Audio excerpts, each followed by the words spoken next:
台，你講乜嘢啊？喂，大家好，我係阿叻啊。大家好啊，V，我係阿燕啊。喂，過完呢個端午之後咧，過多2個月農曆咧，又嚟個節日咯，興高采烈走晒落街燒衣紙咯。我哋見唔到前所未有咁熱鬧嘅嘢咯，係咯，即係我哋唔會睇到，但係又知道佢好熱鬧咁樣咯。英國應該好少㗎係嘛？應唔會啦，英國直頭冇添啦，因為佢哋嗰個鬼節係 Halloween 啊嘛，走晒出嚟玩噶嘛。即係好另類，即係起碼唔係人驚鬼，但係佢哋呢度係要鬼驚人咯。調翻轉，我覺得其實呢種 concept 係幾好。可能你31號嗰日嗰陣時咧，啲鬼嚇翻啲真鬼轉頭喎，都唔知邊隻係鬼。喂，我想問咧，咁如果講開，嚟緊鬼節啦，咁你有冇啲咩經歷啊？即係嗱，我唔講話真係遇到，你可能疑神疑鬼覺得嘅，你都可以講下喎。即係你知咧，老人家成日講，係鬼節夜晚唔好出夜街啊，鬼門關大開啊，咁樣咧。係啊，仲有啊，唔好嗌人全名啊嘛，鬼節冇咩，仲有唔好擰轉頭望人啦，總之就係啦，話唔知熄咗邊盞燈，有人有3盞燈嗰啲咧。三把火定3盞燈啊？究竟係，其實我聽個版本係3盞火。即係人哋嗌你嘅話，你擰轉可能擰佢右邊膊頭，咁你右邊膊頭嗰個燈就熄咗噶啦，咁你就唔夠陽氣啦，咁樣就會運氣差啦，即係咁樣咯。其實點解會有咁多呢啲嘢？唔好亂講嘢啊！係啊，人哋燒緊衣紙又唔好喺側邊亂咁噏嘢啊，咁樣啊嘛。唔好行咁近啊！唔好掂啲嘢，唔好踢到啲嘢啊！即係要講嘢要小心啲啊！唔好得罪啊！唔好潑，即係你燒緊街衣，唔好潑水淋熄佢啊！咁樣佢哋卡嘢好多啦。講開鬼節咧，我講少少啊。咁嗰日咧，我就問咗個台灣人，我問佢咧，鬼節你哋通常咧會用咩拜？佢哋都話用零食噶喎。又係嗰個乖乖啊？係啊，唔一定乖乖嘅，旺旺都得㗎，其實旺旺都 OK 㗎。但係我哋香港係芽菜係咪啊？豆腐、芽菜豆腐、白飯、凍水。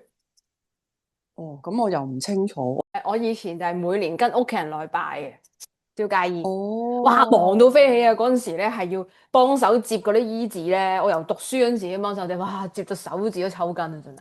以前我媽係有落去燒街衣嘅，佢上佛教之後就冇再燒嘢啦嘛。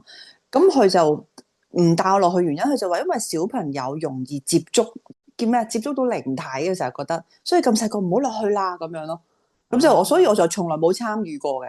但係有陣時落街你會經過見到人哋放低咗啲嘢食喺度拜祭噶嘛，咁咪有啲芽菜豆腐我就知，我又唔知道有白飯喎。嗱，我聽聞咧，白飯點解會知咧？就係因為我跟屋企人落，一定係會買，即係一定會一齊拎，咁一定會知啦。咁嗰啲白飯就唔係咁擺嘅，嗰啲白飯咧就一定要倒埋啲水落去嘅。咁嗰陣時老人家話咧，咁通常係我哋俾啲烏雲野鬼用噶嘛，同埋食噶嘛。咁因為佢哋烏雲野鬼其實咧平時係冇得食嘢，同埋一擺嘢入個口度食咧就會變為火啊，即係食唔到嘅，係會辣嘴嘅。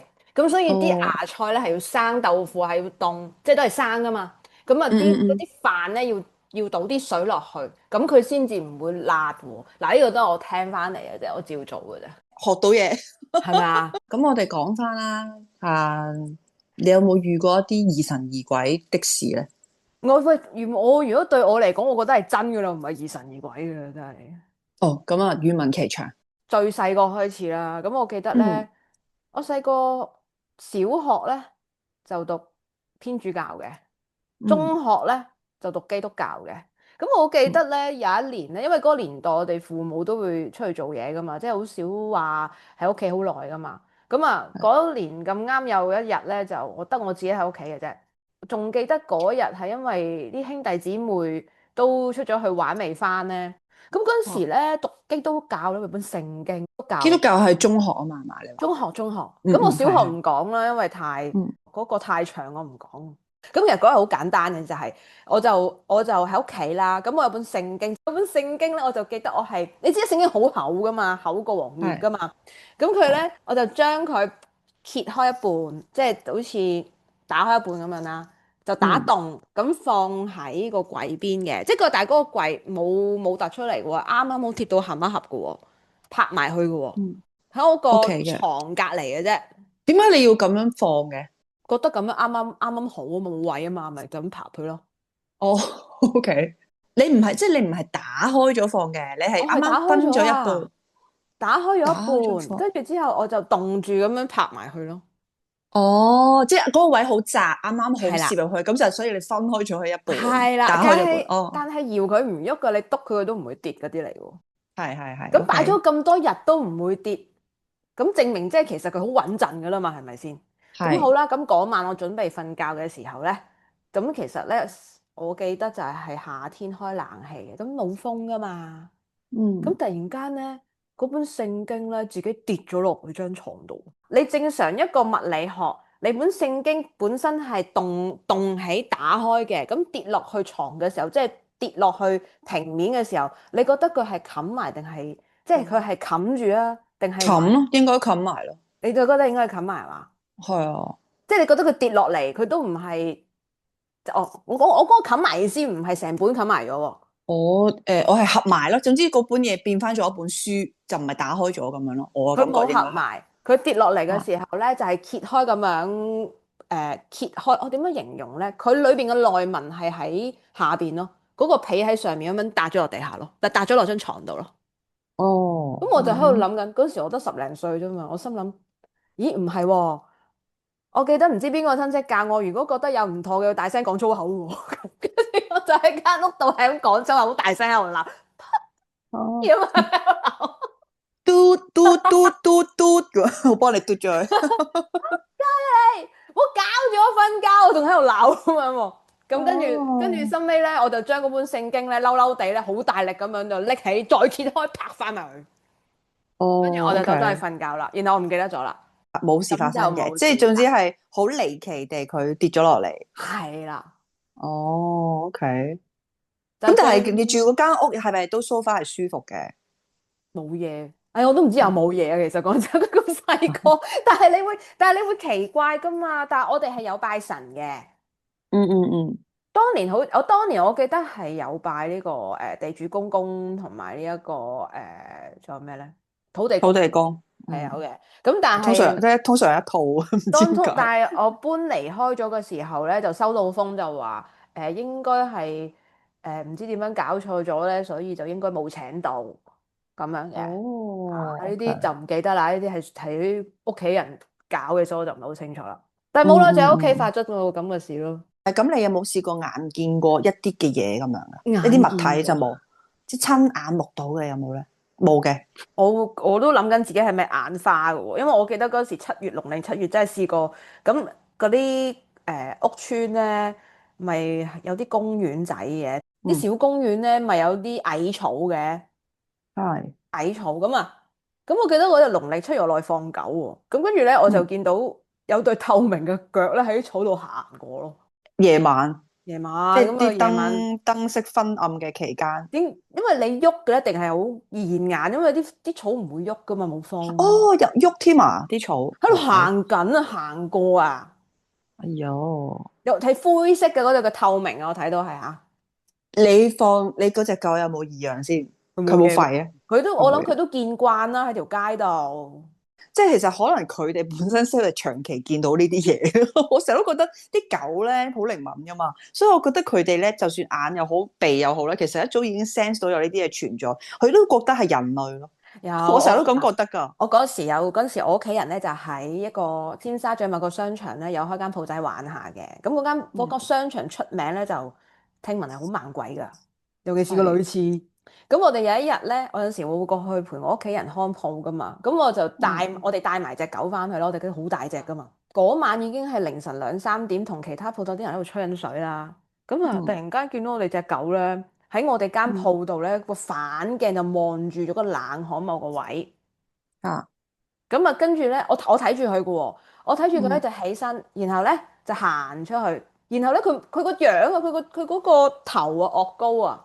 好似有人摸佢個頭咁樣嘅，即係佢喺度聞啊，喺個空氣嗰度聞啊。哇，好驚啊！應該係啊。啊，跟住我哋即係我哋屋企人同埋啲隔離鋪頭嗰啲人拍我啦，即係叫我睇啦。跟住我話佢好似知咁，即係我隻狗咧又唔驚嘅喎，聞完之後自己調翻轉頭走翻過嚟揾我哋咁樣。佢好似當係人咯，因為我覺得佢係當係有人摸佢。我諗佢 sense 到人哋冇惡意啩。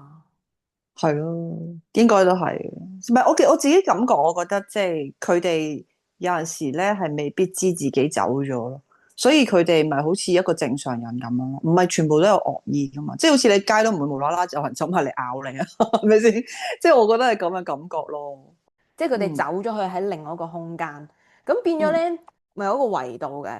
如果嗰個維度突然間重疊咗咧，係有機會見到喎。即係我信一樣嘢喎，即係兩個空間重疊咗，你咪會見到大家咯。或者可能咁啱個腦電波接近啊。我相信腦電波嘅，即係嗰個頻率咧，啱啱 tune 到好似收音機咁啫嘛，啱啱 tune 到中咗咧，咁就會見到咯。我覺得應該係咁。係咯。我講嘅話咧，我嗰兩個故事比較長，我盡量試下精簡啲。咁我咧亦都有講過俾我好多嘅朋友聽，一字不漏地，因為真係自己嘅親身經歷，嗰樣嘅細節我都記得好清楚，到而家呢一刻都係真係冇辦法。我人生遇過2單啦，咁我講係我旅行先啦，或者講我旅行咧，旅行真係好容易瀨嘢嘅，啲人成日都講。係咁咧，我嗰陣時就去呢個柬埔寨啦。咁去柬埔寨嘅時候咧，咁我就同我一個女仔嘅朋友一齊去啦。咁我哋本身 book 咗間房咧，就係2張床嘅，要2張床。點知好衰唔衰冇房，佢俾咗一張雙人床俾我哋。咁我個 friend 其實都好鬼妹仔嘅，細範，唔中意同人哋同床嘅。咁佢就話：好似分開好啲喎，咁樣啦。咁佢咧就加床，咁佢加張床咧就喺我個床尾嗰度，即係我係瞓一張大床，腳向住個露台位啦。跟住佢就喺我嘅腳尾打橫放咗張。係啦，就係咁樣放啦。T 字咁嗰張係類似 T 字啊，係嗰間酒店咧，其實咧都係啲好古怪嘅，因為柬埔寨咧，你知咧，咪去睇嗰啲吳哥窟咧，佢哋嗰啲石像咧，一係就冇咗個頭，一係就得翻個身咁樣噶嘛。係啦，總之就係唔完整噶啦。係啦，唔完整嗰啲爛晒。咁佢嗰間酒店亦都有呢啲裝飾喎，仲要喺間房入邊都有呢啲裝飾喎，撞佢個鬼。咁我個人頭嗰個唔係人頭，嗰個石像頭咧就放咗喺個電視機嘅上邊，都幾大，同個人係1比1嘅。哇！我哋都好係，咁係嗰啲好似啲兵馬俑咁樣啦，你當係嚇。咁我哋就好唔中意啦，咁我哋就揾啲嘢遮住佢之餘，再閂埋對門啊。點解會閂埋對門？就係因為佢係好似 ETV 啊。細個你睇嗰啲教育電視嗰啲有個箱㗎，好搞笑，有個箱入住個電視啊。咁我哋閂埋對門，總之嗰晚唔開啦咁樣啦。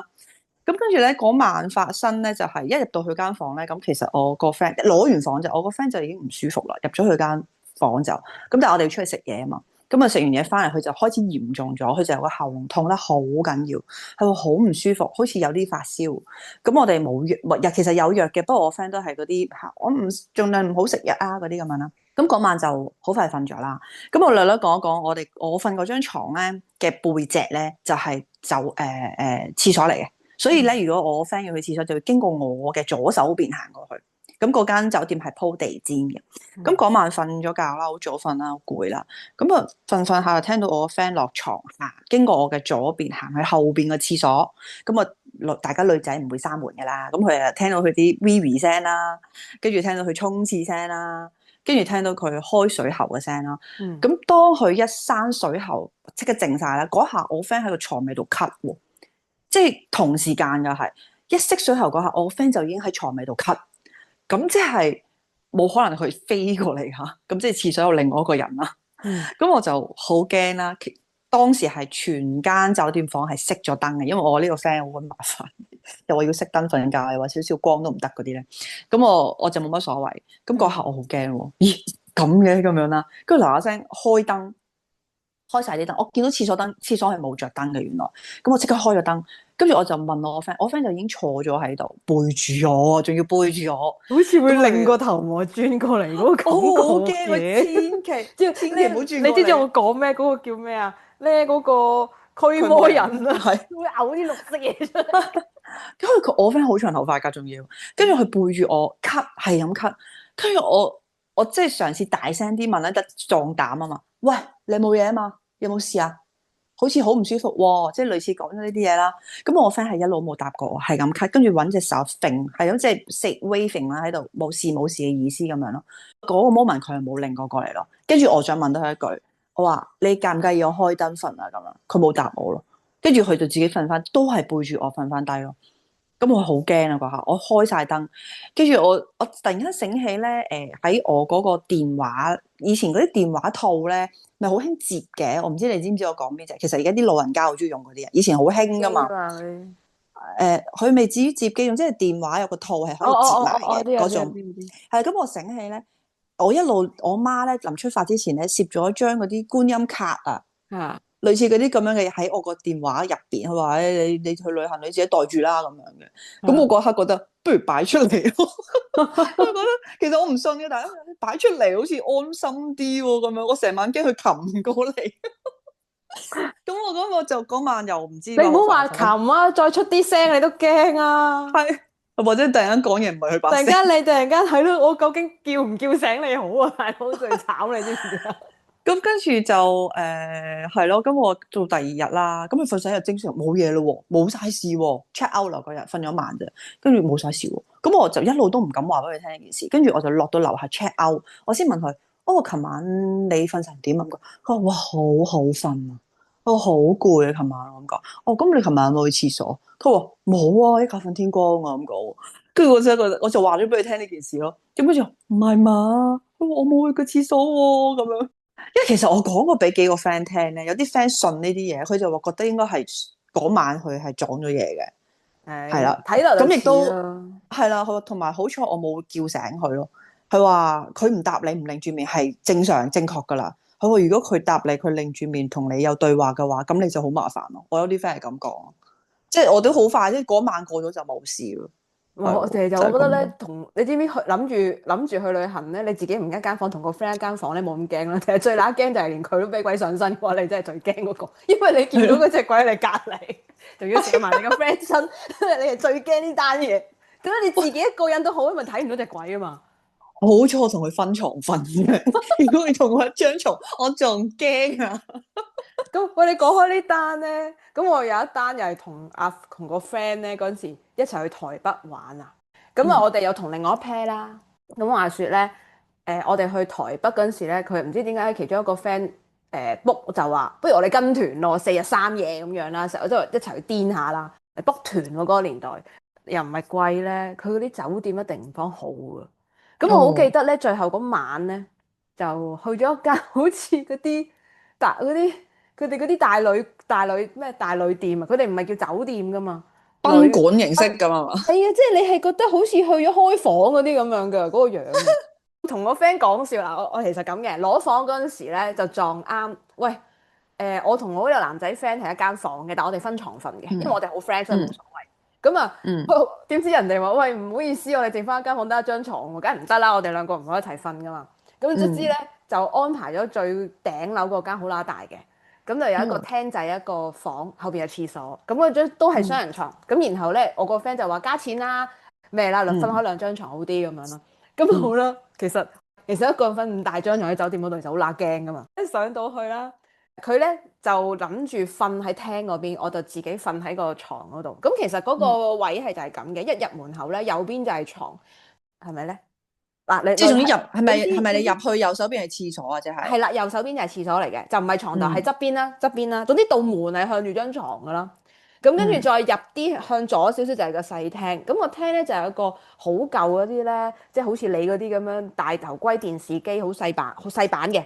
咁啊又係有個罩住佢。咁上邊咧就有一啲杯啊、茶碟啊，就冚住晒喺上嗰個電視機上邊嘅。咁啊好啦，咁我個 friend 咧就諗住瞓嗰度啦，沖涼都覺得好驚，因為嗰個浴室咧有陣味，即係好似好耐冇人住過咁樣。咁我就嗱聲沖完咧就走翻入張床度，諗住好啦驚，我就話哎呀你唔好咁快瞓啦大佬。跟住佢話哎呀你諗多啦，你唔好諗咁多嘢，瞓覺啦。跟住咧我睇書嘅時候咧，我聽到嗰個廁所嗰度門，我敲門聲，係聽唔聽到？我想咩示範有啲聲咁樣，好似人哋收音機咁樣，諗住點知又抽唔到，算啦。咁啊學咁啊3聲啦。咁啊跟住我望一望個廁所門，我同我 friend 講，喂，你聽唔聽到有人敲門啊？即係我已經驚噶啦。啊冇啊，你聽錯啊咁樣，啊瞓啦咁樣。咁我就話唔想熄燈，咁我淨係咁佢就話好啦，你開個床頭燈啦，佢嗰邊熄啦。咁點知啊一瞓覺嘅時候咧，突然間咧，我個 friend 嗰邊個電視機，佢喺隔離啫嘛，個電視機上邊嗰啲啊茶幾啊，嗰啲嗯茶几嗰啲杯咧，突然間搖喎，嗰啲茶几嗰啲杯聲咧，叮叮叮叮叮叮咁樣啦。跟住我個 friend 即刻彈你就喂唔掂咁樣喎，成個人彈起身，喂唔掂點搞？問我點搞？我話我都好乸驚啊，咁點算先？因為其實我張床咧大得嚟，但係隔離仲有條罅噶嘛。嗯咁我話不如你張床搬過嚟啦，喺我隔離度瞓啦，我真係好乸驚咁樣同佢講。佢話好，即刻搬張床隔離喺我隔離度瞓。但係其實乜唔嗰晚我換哋兩個房啊？得翻一間房啊，冇啦，你哋跟團噶嘛，梗係叫佢拆2間俾你啦。拆兩間。喂，已經好乸驚噶啦，仲自己瞓啊？我冇咁驚，有個陽氣喺隔離，嗰3把火都勁過我先啦。不過你本身係驚呢啲嘢多啲嘅，你知我又咁所以我冇乜嘢。怕黑，又係咯怕咩？即係又怕曱甴，乜 Q 都怕。咁你係啊梗係有個陽氣喺隔離，冚冚聲好啲啦。咁好啦，第二朝我哋兩個咧晨早起身，咁樣就即刻走咗落去大堂會合啦。一落到去，我哋兩個即刻質問個櫃台。有一樣嘢漏咗未講嘅，就係我哋瞓緊覺嘅期間咧，個天花板上邊一直都有人行嚟行去，bling bling bling bling 咁樣走嚟走去嘅。哦，係。好啦，咁我哋即刻落去質問個，首先唔同佢講話啲茶几自己喐先啦，又唔係地震喺台灣，我哋問佢，我想問下我哋樓上係咪有住客啊？跟住佢就話樓上冇房嘅喎，冇人住嘅喎，佢同我哋講。你話你頂樓嘛，係咯。咁跟住我話究竟邊個喺上面走嚟走去？跟住收尾我哋個 friend 嚟到，因為我哋個 friend 做殯儀噶嘛，其中一個 friend 就話：冇嘢嘅，算啦，走啦，冇嘢啊，唔記得噶啦咁樣，包冇金記咁樣。翻到去我好似發燒啊都有。係，其實離開咗就算嘅啦，唔好再多問啦。物資係冇意思嘅，所以都係走係啱嘅，所以佢係啱嘅。走啦，嗰次冇記得噶啦。喺台北住嗰啲類似賓館嘅物體啦。總之我以後去台灣我都要住貴啲嘅。不過其實咧，我有一次我自己一個人啊，去台北啊，嗰間有間叫做喺台北最大嗰條街叫咩啊？台灣大道？唔係，有一條叫信義街、中山東路站左邊、忠孝東路。好多人去嘅旅行一定會去嘅。你係咪講君悅啊？唔係君悅，好撚猛鬼嗰間啊嘛。咩龍啊？龍島啊，好似叫龍島啊，定係龍山啊嘛？唔係龍山，有個龍字嘅，唔係龍山，係咪個龍島去朱古力嚟喎？龍乜鬼咧？西門町，跟住西門町啊，係西門町，係啦，西門町。咁其實你落咗地鐵站之後，一路行到去最尾，即係最唔旺噶啦，嗰度已經係。跟住咧，佢轉右邊咧，佢有一間酒店仔嘅，好似叫川龍啊。川龍又好似飲茶喎，龍島又好似朱古力，總之有個龍字喺嗰度，我就瞓過一晚，唔係瞓過一晚，瞓咗幾晚啊！我自己去3日2夜嘛，瞓咗2晚啊。跟住佢就因為單人房咧，佢俾咗最後嗰啲尾房我啊。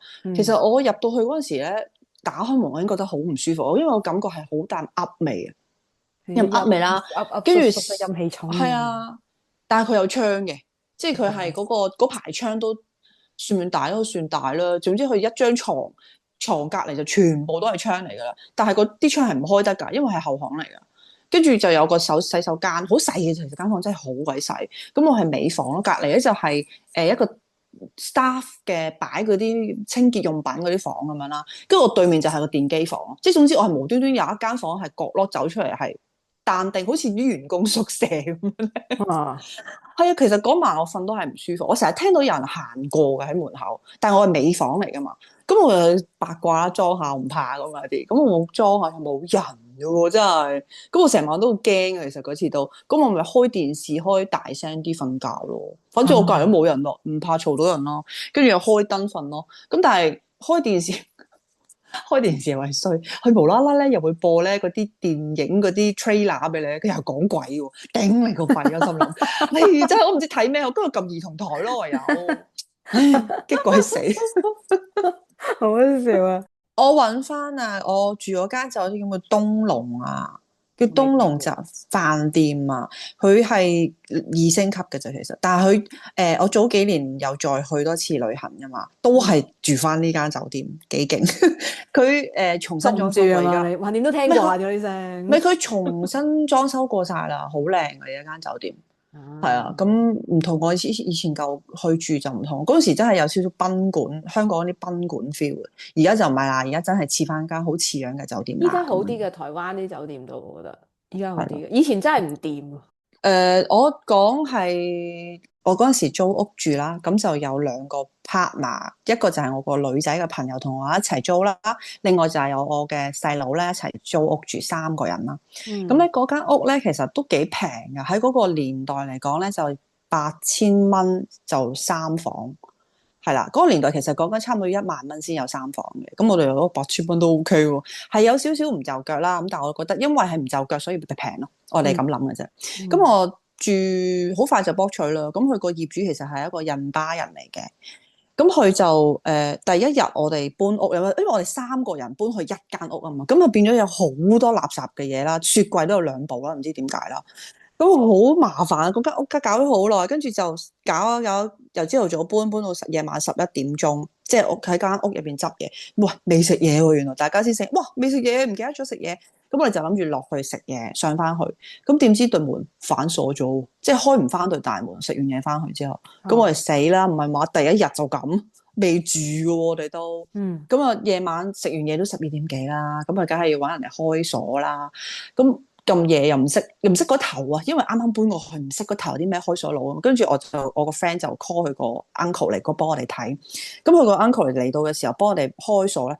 其實下邊嗰個鎖匙孔嗰個位咧係冇嘢嘅喎，冇事嘅喎。一擰咧就開到對門之後咧，原來係入邊個防盜栓鎖咗喎。嚇？係啊，入邊個防盜栓鎖埋咗，係硬嗰啲，唔係嗰啲鏈嗰啲喎。明？你知唔知我講邊隻？係啦，嗰隻硬嗰隻喎，拍咗落嚟喎。即係總之要用力㗎啦。你正常你閂唔到門噶嘛？如果落咗嚟嘅話，係咪？咁但係我哋開嘅時候，佢係拍咗落嚟咯。咁嗰一刻，我同埋我 friend 都已經個心覺得，咦，好似間屋唔係幾歡迎我哋喎，咁樣啦。你走仔啊，已經係啦。咁我個細佬就冇嘢嘅，我個細佬係信基督教，係一個好虔誠嗰隻嚟，每個星期都要返教會嗰啲嚟。咁佢就唔信嘅，咁佢就覺得，嘿，都唔知你哋邊個頭先多手，仲咁樣講。哦，冇可能拍落嚟嘅喎。咁佢最終第一日就要爆咗嗰個位。咁跟住我哋就順理成章地入住啦。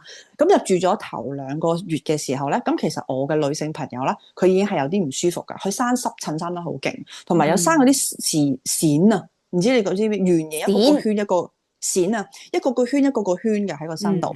咁嗰時因為咁啱佢又想養貓，我哋就懷疑係隻貓傳染俾佢，但我哋又冇事嘅喎。咁佢比較嚴重啲啦。咁啊有一次佢就話瞓覺咧就 feel 到被鬼壓啦。佢話其實都唔止一次，好幾次嘅。咁啊被鬼壓有一次最嚴重就係咧夜晚瞓下覺嘅時候咧 feel 到個床度好似想將佢摺埋咁。咁我哋都當笑話咁聽佢，我咁誇張啊！呢個好似猛鬼街嗰啲橋段咁樣嘅。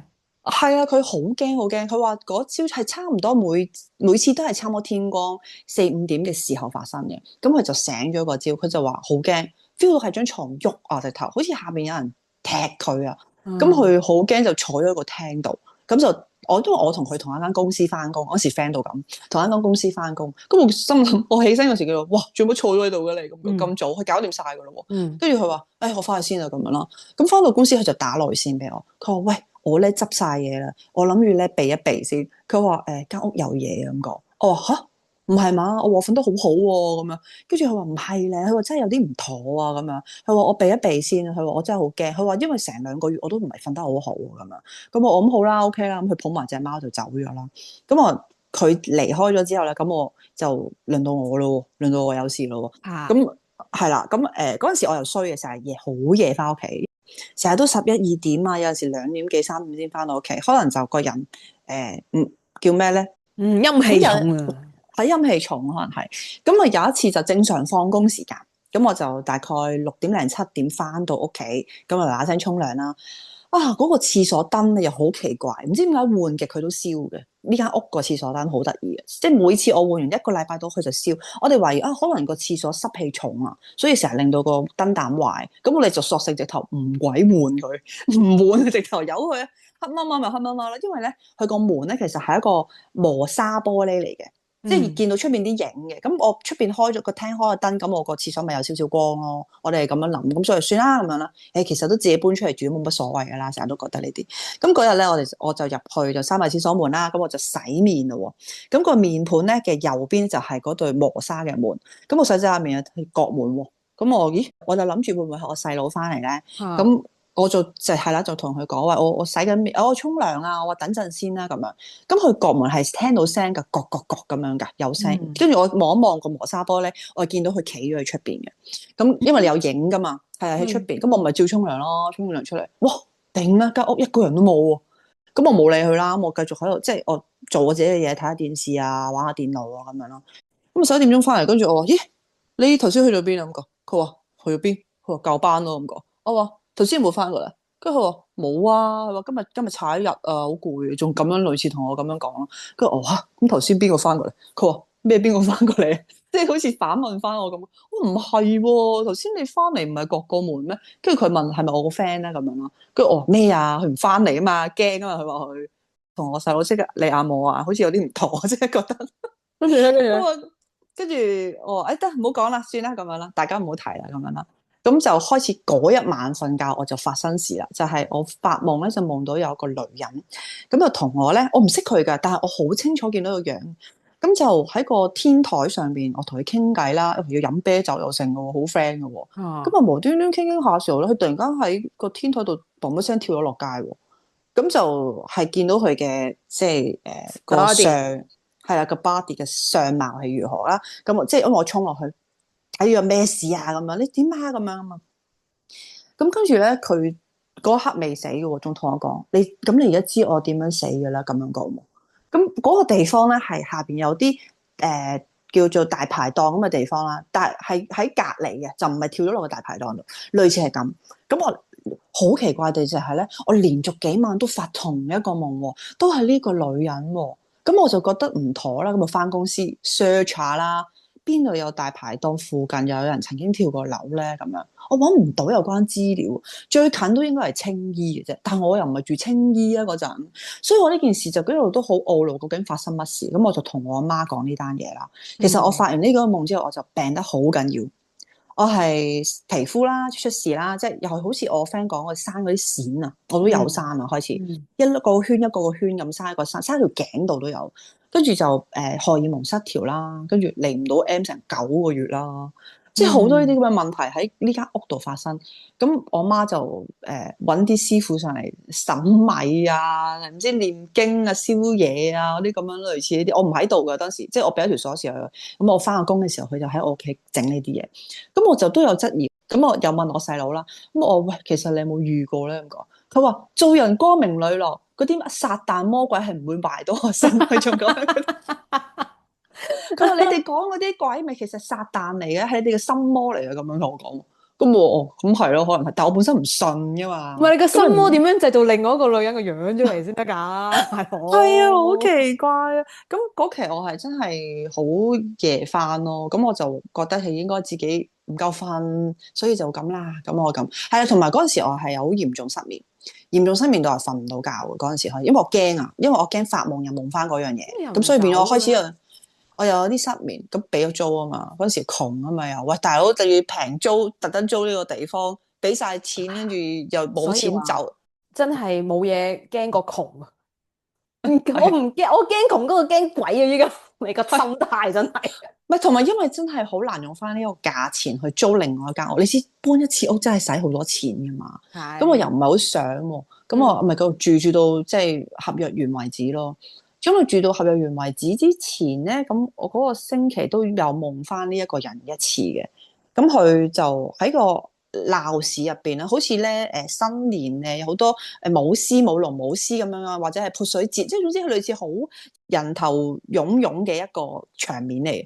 咁喺啲人群之中穿插，跟住我見到佢迎面行過嚟喎，佢就話：喂，我走啦，拜拜咁樣喎，就係咁樣喎個夢，但係嗰個女人嚟咯，我到而家仲記得佢樣，跟住係啊，咁跟住就完咗咯個夢。咁我到我真係離開啦搬屋嗰日咧，我同樓下個看更唔係好妥咁，因為我成日夜翻又唔記得密碼咧，你知咧看更夜晚瞌緊眼瞓噶嘛，我成日都要撳鐘嗌醒佢，跟住佢開門，阻住佢同周公發夢咧，所以佢好唔中意我噶。咁咧就嗰日搬屋啦，跟住佢就同我講：哇，走啦嚇，你唔敢住啦咁樣講喎。咁但係嗰刻其實我應該問佢點解你會話我唔敢住先？你唔係話哦你唔租啦咁樣噶嘛？淨係哦你唔租啦搬啦咁噶嘛？點解你會話我唔敢住咧？我又冇問佢喎，即係我好似大家自己心照呢間屋係有啲嘢咁樣嘅感覺咯。跟住我就搬走咗，就冇事啦，真係乜事都冇。我覺得 check 呢間屋係唔係凶宅嚟喎？我有 check 過喎，但係又真係揾唔到呢個資料喎。即係查咗嗰個叫咩啊？俾錢查嗰個叫咩啊？我俾錢查我就冇，但係網上面咪有啲凶宅資料嘅。咁你譬如話啲凶殺案屋啊，佢基本上都已經係公開透明擺晒上網噶嘛。即係可能話啲老人家即係屋企自然死嘅，咁嗰啲就可能未必會有記錄在案啦。但係你話凶殺案啊，啲想離奇啲嘅，咁通常都會報上去噶嘛。咁 at least 你都會新聞啦，你唔揾凶宅都你揾到新聞啦。你咪知嗰座大廈，你唔知幾多樓咯？你知嗰座大廈，咁你都可以諗下。我之前試過自己搬出去住啦，即係都唔係自己嘅啦，同屋企人啦。嗰陣時住沙田，咁我都住之前我都要佢俾嗰個我唔記得嗰個名詞啊，我要佢查翻嗰個背景嗰間屋背景，幾多人經手間屋，同埋有冇借咗錢啊，同埋有冇死過人，我都要去睇咯。因為其實如果你租間屋佢唔話透露俾你聽係空宅咧，其實都係佢有瞞騙嘅成分。係啊係啊係。咁所以呢個我知，我自己又驚咧，你知我噶啦。咁我一定係查到乾乾淨淨，即係一定要揾出嚟咯。因為我唔信啊嘛，同埋我入屋住咧，其實我冇拜四角嗰啲嚟，我搬咗幾次屋噶啦，但係我都冇拜四角嗰啲嚟，因為我係唔信邪啊嘛。嗱，即係呢個就係我同你好大嘅分別，就係你係一個好穩陣嘅。你諗下，你租間屋你都要查人四代嗰啲嚟咁啊？你知道邊個係第一手驚人啊？係即係你話住咗幾多手人喎？即係你個住過四次人嘅，咁你都 check 咗四次啦，係咪先？但係我唔係，但係我係即係我淨係知道個業主係咩人。佢自己個背景係如何？即係話如果佢有錢穩穩陣陣嘅，咁啊 OK 啦。但係話如果你呢間屋租出嚟原因係因為你爭人錢嘅，咁我梗係唔制啦，係咪先？即係類似呢啲咁樣嘅嘢，我就會略略知咯。但係你嗰時冇即刻問個地產咩？喂，你間屋之前嗰啲住客有冇嘢㗎？咁樣啊嘛。佢話因為咧呢間屋咧係以前係人哋自住嘅，跟住咧阿業主買咗之後咧，佢就放租，佢就唔自己住。同埋咧呢間屋咧，其實我都可以講，其實佢係喺葵涌啊。以前咧佢係喺警察宿舍隔離，而家警察宿舍拆咗噶啦嘛。其實我哋住嘅時候隔離咧就係警察宿舍，警察宿舍嗰陣時係正在清拆當中。但係啲人其實好多都聽到，哇嗰陣時嗰度好鬼猛噶喎咁樣咯。但係我唔知，因為我唔係九龍人嚟噶嘛。雖然葵涌都唔算係九龍，係咪？係咪唔算啩？新界啊，好似係新界綠的嚟嘅，都好似係。咁所以我就諗，其實即係我冇咁熟嗰邊嘅路咯，咁所以我又唔係好清楚。That's why 我就唔理咯，有得住就住啦。可能你傻下咁又過咗嗰段日子咯。都係有啲真係跟一世啊嘛，慘啦，係咪先？咪有啲直情係搞到你冇晒朋友噶嘛，即係佢要你斷六親咁滯噶。嗰陣時其實我都斷斷地㗎，因為我嗰陣時有低潮啊嘛，我有情緒病啊嘛嗰陣時，我有睇醫生嗱，樓下就係有一間啲診所叫做情緒病治療中心，佢係咪我就係落去睇嗰度猛鬼啊，所以特登喺嗰度開。我唔知啊，點知啊？但係總之嗰件事就係因為我失眠啊，嚴重失眠，瞓唔到覺，加埋就有呢啲咁嘅問題啦，加埋啲 friend 唔知點解好似個個都唔中意佢哋啊。總之我直頭唔中意佢哋啦，睇唔順眼就係睇唔順眼，做每一樣嘢我都睇唔順眼，咁我就覺得自己嘅情緒係有問題。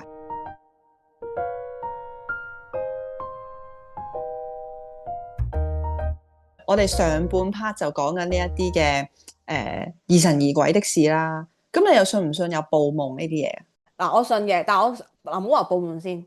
好耐之前喺同我媽咪去海南島啊。我覺得係似發夢又唔係似發夢嘅撞鬼經歷嚟嘅，我都算係。就去咗一間類似溫泉酒店度住，咁嗰間係有溫泉啦。咁原來佢話佢係由嗰個唔知溫泉山造成嘅一間酒店，所以佢房裏邊咧就好多溫泉嘅水跡嘅。其實發毛就發毛啦，講到好似景點咁。嗰晚咧瞓覺嘅時候咧，咁其實嗰兩張牀咧好細，好似唔知2尺半到嘅啫。嗰陣時好似18歲到嘅啫。我怕黑噶嘛，我又驚一個人瞓喎。嗰間酒店係陰陰濕濕咁樣喎。咁我哎呀媽，你唔好一個人瞓啦，我哋一齊瞓埋同一張床啊咁樣啦。咁你知我啦，肥妹仔嚟噶嘛。我媽話你咁肥，我點同你瞓啊？即係唔肯同你瞓啦。係都肯嘅。咁唯有點咧？咁佢就陪我瞓咗先。咁佢等我瞓着。誰不知咧喺我瞓下一覺嘅時候，因為其實我係瞓喺個眼燈嘅隔離啊。你知兩張床中間咪好興有一個嗰啲床頭櫃嘅床頭燈，係。咁有個床頭燈，咁我就朦朦朧朧咧，就見到有個女人伏喺我張床度望住我，但我睇唔到眼耳口鼻喎。佢望咗我好耐，好似隻手想伸過去我嗰邊拎嘢，但我仲要見到個女人係即係個頭咧係短頭髮溫拎頭咁樣嘅。咁我媽嗰陣時係短頭髮溫拎頭嚟噶嘛，我就以為嗰個係我媽。就諗咗一陣間，佢唔知係咪攞嘢，咗我唔理佢，我就擰轉身瞓啦。但我就擰轉身都唔發現，原來佢唔喺我隔離喎。咁啊，跟住咧，我就成晚瞓完之後，我發覺我咧嗰個左手邊啊，右邊成個背脊咧都好痛，好痛，好痛。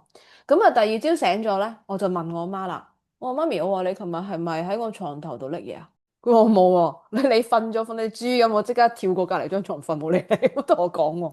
哦。跟住我心諗吓，咁邊個喺我床頭拎嘢啊？咦，咁你係瞓得好冧而見到啊，定係真係醒咗咧？當時我自己都唔知，但係我係都唔知啊。我係半夢半醒。但係你係因為我同我媽都唔中意熄燈瞓，你話其實我媽就我啫，可能係特登開燈瞓。咁你咪會見到有個人影喺度控住你咁樣咯。咁好啦，點知突然間我舅父咧就拍門，bang 個酒店房門，就叫我哋嗱聲出嚟。原來我間房咧，我同我媽間房出邊咧就仆咗隻好似兩隻手掌拍埋咁大嘅飛蛾。哇，好大隻喎！好大隻，仆咗好大隻飛蛾。你知啦，飛蛾代表陰噶嘛？嗰隻飛蛾右手邊嗰隻亦係爛咗。咁我右邊成身好痛喎，你記唔記得啊？我會痛到翻香港喎，我翻到香港又發高燒。哇！你去完2次旅行都發高燒，翻香港。聽人講係咁噶嘛，你撞咗嘢翻去實發高燒。會病咯，會病㗎。咁啊，跟住我媽嗱一聲翻去，好似有冇做嘢？好似冇。好似咩都有去過，有他過去就冇事嘅咁。唔係，總之發燒出咗一身汗就冇嘢啦。脫險啊，咁即係脫險。我發覺好多夢嘅，其實基本上。其實我都係噶，我係一個咧嘅發夢咧，好多天馬行空嘅事情發生。我問我老公，我老公居然話佢冇發過夢，我唔信。我老公又係，我哋嚟個 Give me 10先。真係會有人唔發夢嘅咩？我唔信。如果佢3秒入睡嗰啲人，點解可以話唔發夢？I don't know 啊，真係。啲人話越快瞓得着嘅時候係最容易發夢噶嘛，即係好似瞓晏覺係最容易發噩夢，唔係發噩夢，最容易發夢。因為點解咧？佢哋冇雜念啊，又冇幻想。但係我問我老公，你冇試過發過啲好驚嘅夢啊嘛？冇喎，冇發過夢喎。冇有人會冇發夢，幾廿年都未發過一個夢咁經典。咪就係咯，冇可能，我就覺得冇可能。我老公就係發過一個，佢話發到夢到2隻大笨象。完啦嘛，冇故事內容噶嘛。佢記得有2隻大笨象已經好好啦，我覺得。黐線。即係雖然可能有陣時唔係好長，但係短短地，其實我覺得咧真係夠寫本書啊！少少嘢拼埋咧夠寫本書啫。OK，well，咁我講翻我個發夢經過啦。咁咧有一次咧就係我嘅姑婆啊，嗰陣時走咗都一段時間，其實都有我諗有10年噶啦。佢有個靈位啦嚇，咁我哋就唔係成日都去探佢嘅，因為都過咗好多年啊嘛。始終姑婆又唔係咁即係好直係啦嚇。咁我爸爸間唔時去探佢，1年就清明去下咁樣嗰啲咯。咁我有一年唔知點解無端端咧發夢夢到佢喎，咁佢就係咁同我講，好似飲緊茶咁樣嘅類似，咁佢就話：哎呀，我呢個鼻好唔舒服啊，咁樣喎，係咁喺度撥個鼻啊，好似好痕咧，鼻敏感嗰啲咁樣咧，嗯跟住個夢就係類似係咁，總之係話俾我聽個鼻唔舒服。咁跟住咧，我就覺得好分裂件事，因為我從來都唔會夢到我姑婆噶嘛。跟住我同我媽講：哎呀，琴晚我夢到姑婆啊，佢話佢個鼻唔舒服喎，咁樣好搞笑嘅咁樣啦。跟住我媽話：點解無端端會有個咁嘅夢㗎？咁樣跟住我媽咧，唔知點解好似唔安心啊。咁佢咧就去拜佢，咁佢見到咧，原來佢嗰個靈位咧就啱啱係大概腰到我腰咁上下咁高啦嚇，佢嗰個位類似。咁啱人哋清潔完咧，嗰支地拖定掃把咧，篤住咗佢嗰個位喎，放住咗喺佢個靈位嗰度喎，係就啱啱頂住咗佢啊！咁跟住我話：哇，唔係嘛，咁扯咁樣啦，拎開咗，跟住翻嚟話俾我聽，原來有把掃把篤住咗佢啊咁講。跟住我得啖笑咗成件事，跟住我媽就係咁講俾人聽呢單嘢。佢話：哎呀，原來姑婆報夢俾你啊咁樣，好炫耀啊！係啊，即係我，你覺得唔係好巧合咧？你信唔信咧？我覺得呢啲係有緣，即係我覺得又唔係話一定係靈異，我覺得有少少科學根據，因為始終雖然姑婆，但係都有少血緣關係，睇下邊個撞得中嘅咪話俾嗰個聽咯。都係，同埋我聽過啲人就係講話啲父母咧好難先至可以報到夢俾自己嘅仔女嘅，除非嗰個仔女嘅傷痛係最低嘅，即係佢容易放低嘅，比較容易放低。係啦，咁所以佢先至能夠報夢俾佢。如果佢嘅仔女係好傷心、好唔開心嘅話咧，嗰10幾年咧你都唔會可能夢到佢。有人係咁講過咯。所以盡快放低悲傷，就可以喺個夢度同佢重逢。為咗就係見到佢係嘛？為咗見到幾面。不過其實我自己咧就最近呢單嘢咧就係我老豆。我老豆過咗身啊嘛。咁話説好遺憾地咧，就係佢疫情過身，我就未能夠翻去送佢最後一程啦。咁所以咧，我喺開關嘅時候咧，我就翻去就嗱一聲拜佢，同埋買佢中意嘅嘢可以化俾佢啦。我哋唔講燒啦。咁我其實做完所有嘅流程之後咧，我就知佢中意車啦、電視啦，佢中意睇電視啦。咁啊買咗嗰啲房車啊，即係嗰啲好似銀色嗰啲咧私家車，佢好中意，我以前叫佢揸過。咁之後咧，係咪要1比1㗎燒？其實唔係啊，個 size 我嗰時聽佢哋講話燒完變得好大嘅，係啦喺嗰度。咁所以 OK，唔係好大架。咁就冇幾耐，我翻咗嚟台灣。然後有一日，我家姐話俾我聽，佢夢到我老豆揸住架車載晒我哋成家人出去。我媽就話：即係你老豆報夢俾你聽，收到你啲嘢咯。跟住，但係個夢咧，我家姐嘅記憶話俾我，即係好開心揸住架車，好似有車揸，我女送架車俾我啊咁樣。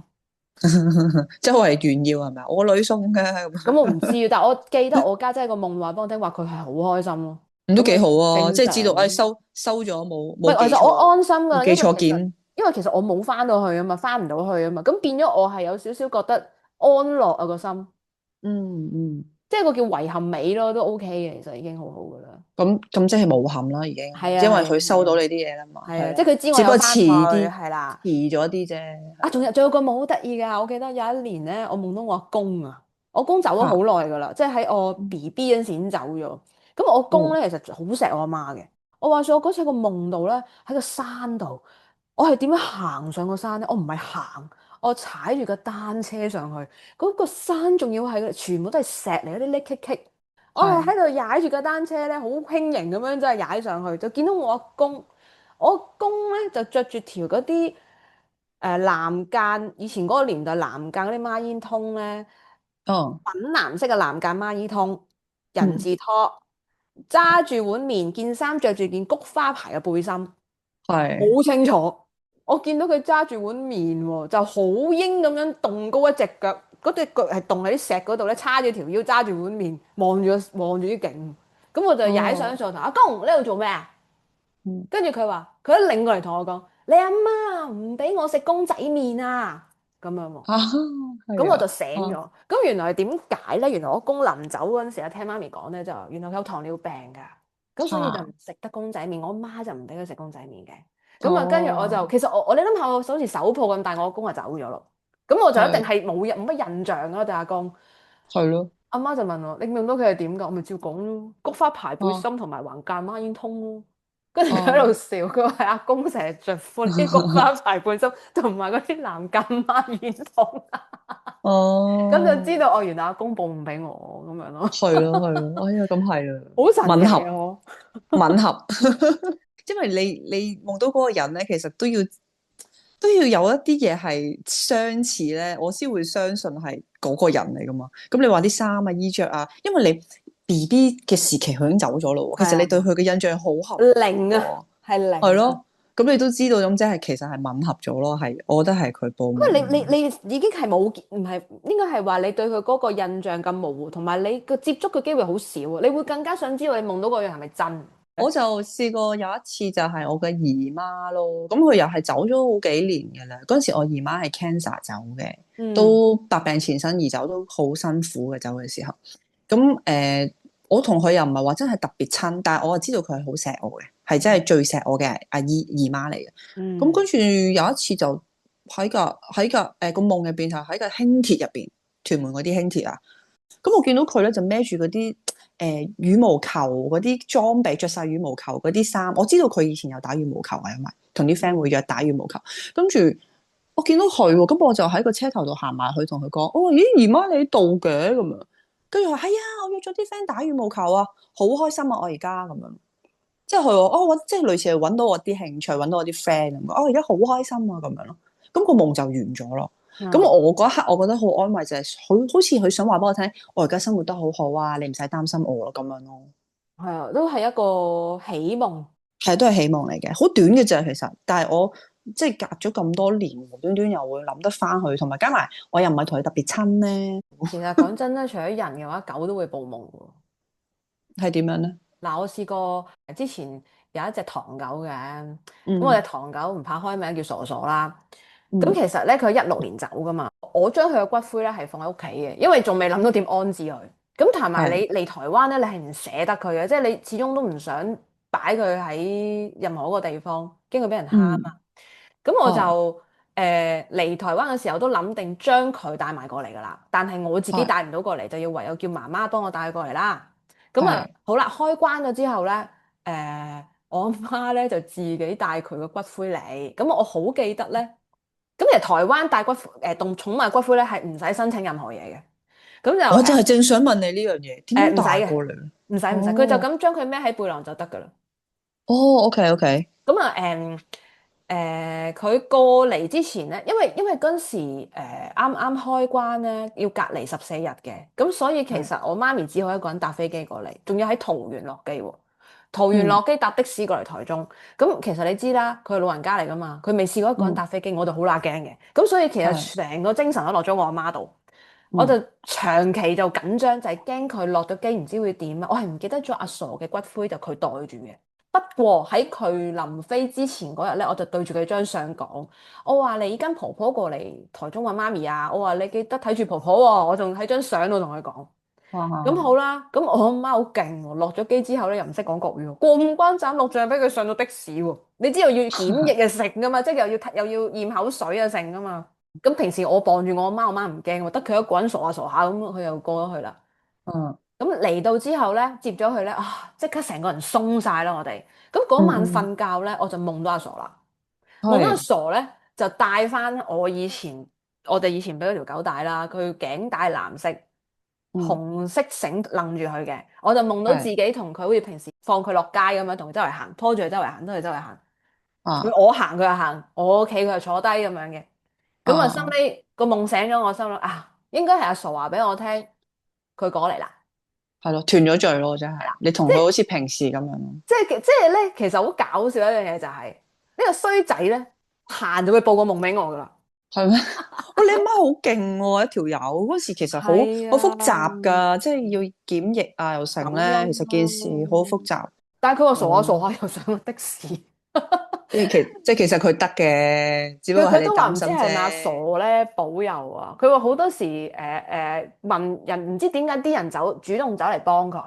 佢話唔知係咪傻傻幫佢咧咁樣咯，我話我當係噶啦，真係。當係咯，係當係。係啊，我當係噶啦，我前一晚同佢講數啊嘛，真係。